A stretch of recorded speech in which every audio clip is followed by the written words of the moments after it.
Why is there a fucking turkey sitting on top of my goddamn car? Is this a prank? It's not April Fool's Day, y'all, but I got a whole fucking turkey sitting on top of my car, y'all. This is fucking crazy. And baby, you know I'm not gonna get into the goddamn door because this motherfucker gonna jump on my face. Why my car, bitch? Okay, please, okay. So here the turkey is on my damn car, y'all.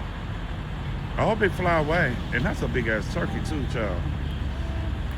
Please go away.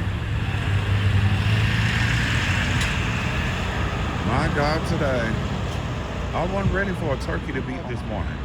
Can somebody please look into that and see if there's some kind of omen or something with a turkey being on a car? And you probably done shitting and shit all up there, oh bitch.